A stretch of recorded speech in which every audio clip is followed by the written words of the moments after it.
Good morning class. तो धीमे धीमे हम लोग अपनी मंजिल पर बढ़ते चले जा रहे हैं। परमात्मा की बड़ी कृपा है और आप लोगों का बड़ा सहयोग है। पहला क्वेश्चन आज के सेट में देखिएगा, मेक समथिंग सीम लेस इम्पॉर्टेंट। कोई चीज़ अगर लेस इम्पॉर्टेंट आपको दिखाना है तो उसके लिए क्या हो जाएगा, ट्राइवलाइज हो जाएगा। ट्राइवलाइज का मतलब हो गया महत्वहीन शो करना। ट्रिवियल जो होता है वो महत्वहीन होता है और ट्राइवलाइज जो होता है वो महत्वहीन दिखाना होता है। ये वर्ब हो जाएगा। सुपरिनेटेड, सुपर इंड, ध्यान दीजिएगा सुपर इंट। तो अगर हम इसकी बात करते हैं तो इसका मतलब संचालन करना होता है। सुपरिंटेंडेंट देखिए होता है, तो सुपर इंटेंडेंट जो होता है वह सुपरिंटेंडेंट वही जो संचालित करता है। ऑप्टिमेलिटी जो होती है वो अत्यधिक इच्छित होता है कोई चीज़ें। और डम डाउन, कठिनाई कम करना। तो यहाँ पे नंबर 2 में आप आएँ। नंबर 2 का एंटोनिम आपको सेलेक्ट करना है। तो फिजेट का एंटोनिम क्या हो जाएगा, गौर करिएगा। तो यहाँ पे हो जाएगा कंपोज्ड। इसका सिनोनिम अगर हम देखें तो फिडल है, जर्क है, ट्विच है, टॉस है, विगल है। और एंटोनिम अगर हम देखें तो कंपोज्ड, कोई चीज़ अगर हम कंपोज्ड करते हैं तो कंपोज्ड मतलब संयमित है, शांत है। और जो फिजेट होता है वो बहुत ही चंचल और बड़ा परेशान जैसा होता है। क्वेश्चन नंबर 3 में आप देखें, against the clock. Against the clock दिया गया है तो आंट्स इसमें दिया गया, चेटी हो गया, ट्विची हो गया। अच्छा, रेस्टिव माने यहाँ पे देखिएगा, रेस्टिव का मतलब बेचैन होता है और ट्विची का मतलब होता है जर्क होता है और आंट्स का मतलब चींटी होता है ना। तो ये भी देख लीजिए। क्वेश्चन नंबर 3 देखिए, अगेंस्ट द क्लॉक। किसी काम को अगर आप अगेंस्ट द क्लॉक करते हैं तो इसका मतलब क्या, समय सीमा से पहले ही समाप्त कर लेते हैं, यानी नंबर 3 में ए हो जाएगा। नंबर 4 की अगर हम बात करें तो क्या है, select the word with correct spelling. तो एक एक को देखते जाए। करेक्ट स्पेलिंग क्या है, डेमगॉज। तो डेमगॉज, कार्नेज, हेलोग्राम और कमांड दिया गया। तो सही शब्द जो है वो डेमगॉज होता है। तो डेमगॉज का मतलब हो गया भड़काऊ नेता। और ये डेमगॉजी जो होता है वो क्या है कि डेमगॉजी ऐसी नेतागिरी जो होती है वो डेमगॉजी कहलाती है। लेट अस सी, ध्यान दीजिएगा।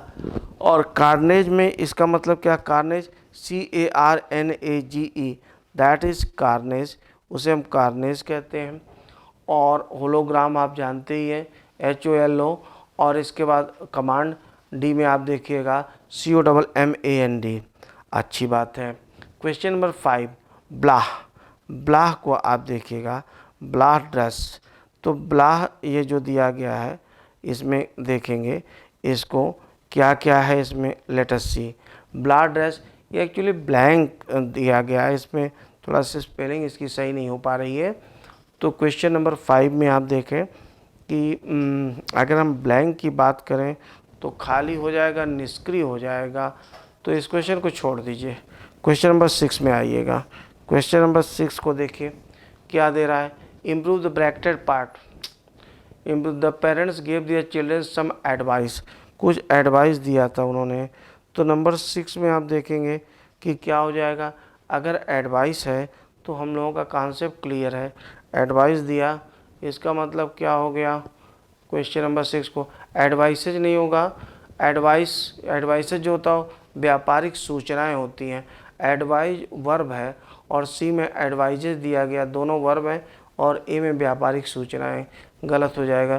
Question number 7, question number 7, she was unnerved, वह अनवायर्ड थी। क्वेश्चन नंबर 7 देखिए, ठीक है। वह unnerved when she found that the chewing gum was stuck to her hair. सही हो गया, इसमें कोई एरर नहीं है, नो एरर है। क्वेश्चन नंबर 8 को देखें। क्वेश्चन नंबर 8 क्या कह रहा है, ठीक है।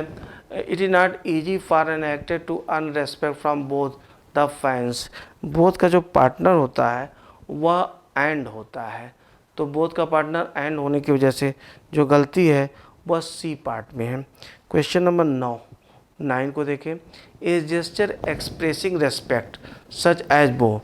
जो आप रेस्पेक्ट शो करते हैं, तो इसमें जो शब्द होगा वो ओबेसेंस होगा।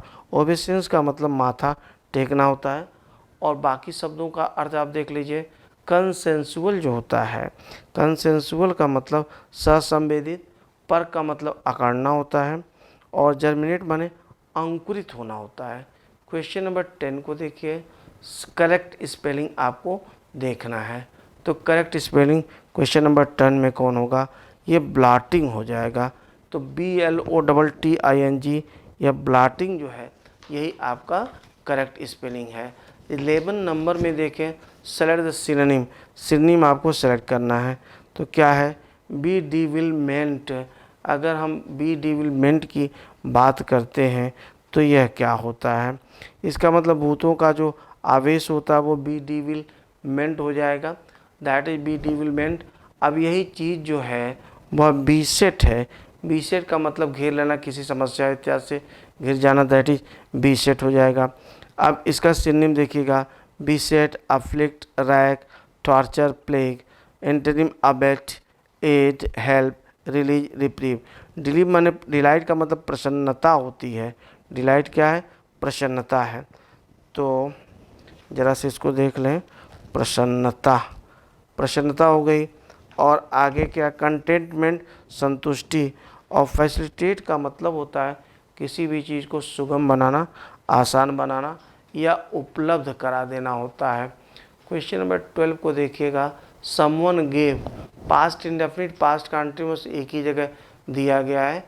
The old man the A push was given, ठीक है, बस सीधे गिवन एक ही जगह दिया गया।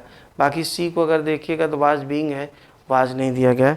क्वेश्चन नंबर 13 को देखा जाए तो 13 क्या कहता है, गौर करिएगा जरा। The white American underclass is in thrall, ठीक है। फिर क्या हुआ? To a vicious selfish culture, सही है।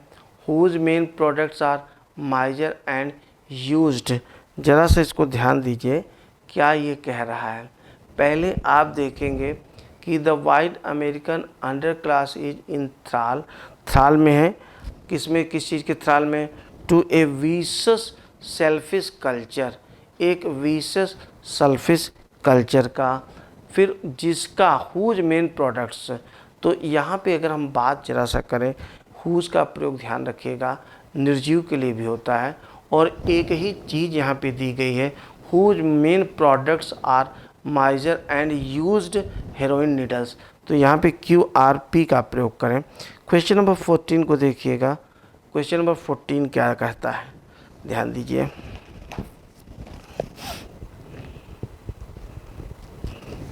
फोर्टीन ये कहता है, इन द फॉलोइंग क्वेश्चन, निम्नलिखित प्रश्नों में आपको करेक्ट करना है, अल्टरनेटिव जो दिया गया उसके आधार पे है।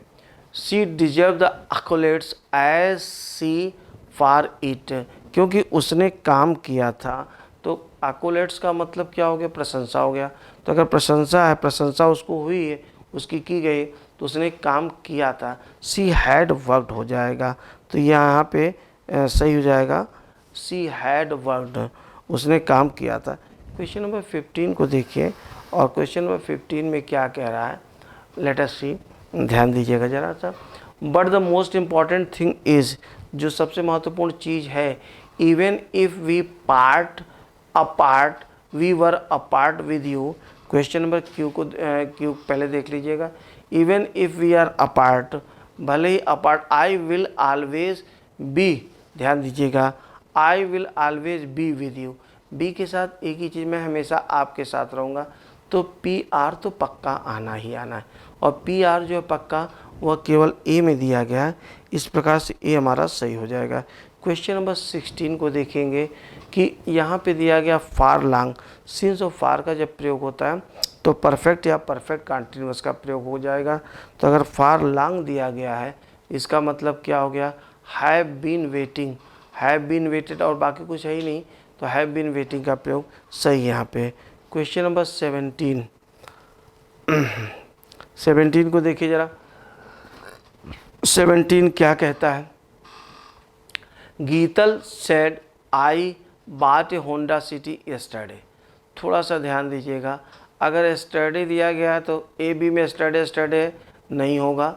तो यहाँ पे जो देगा गीतल सेट दैट, वो डी में है केवल, है ना। सी इसलिए कट गया क्योंकि दैट ही नहीं लगा है, और ए बी इसलिए कट गया कि स्टडी का स्टडी है।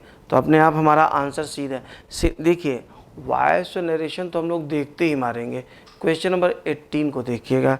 डिप्राइव का मतलब होता है वंचित कर देना। तो अगर वंचित करना की हम बात करें तो इसका डिस्पजेस जो होता है वही वंचित कर देना वो भी होता है ना। तो डिस्पजेस हो जाएगा। अब इसमें आप ज़रा सा देख लें, इसका सिनोनिम क्या है। Dispossess, abate, abate, divert, strip, subvert. Antonym crown, enthrone, throne, install, elect. Bestow का मतलब प्रदान करना होता है, और कन्फर का मतलब देना होता है, वही प्रदान करना। एंडाउ जो होता है वो भी प्रदान करना। यहाँ पे एंडाउ दिया गया है। 18 में एंडाउ होगा, ENDOW कर लीजिएगा, एंडाउ, है ना। DENDO नहीं है। तो 18 नंबर का जो आपका डी है वो देखिएगा, क्वेश्चन नंबर 18 में ENDOW है। आगे देखिएगा क्वेश्चन नंबर 19 स्केप गोट है। 19 को देखिए, क्वेश्चन नंबर 19 स्केप गोट है। स्केप गोट जो होता है इसका मतलब होता है कि बलि का बकरा। तो 19 में स्केप गोट बलि का बकरा, आंसर आपका डी हो जाएगा। बलि का बकरा आप जानते हैं, किसी को बलि का बकरा बना देना, इसका मतलब ये होता है कि उसके ऊपर दोष मढ़ देना। Let the cat out of the bag, इसका मतलब रहस्य को उजागर कर देना। और ये हमारा जो है let the cat out of the bag ये बनेगा। 21 से लेकर के 25 तक हम लोग अगर देखें तो ये हमारे सामने दिया गया है कुछ यूँ।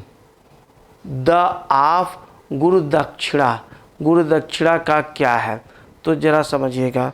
गुरु दक्षिणा का हैबिट होगी, अप्रोच होगा, परसेप्शन होगा। तो जाहिर सी बात है क्या होगा, कॉन्सेप्ट। 21 में आप देखिएगा, 21 में कॉन्सेप्ट हो जाएगा, CONCEPT, कॉन्सेप्ट हो गया।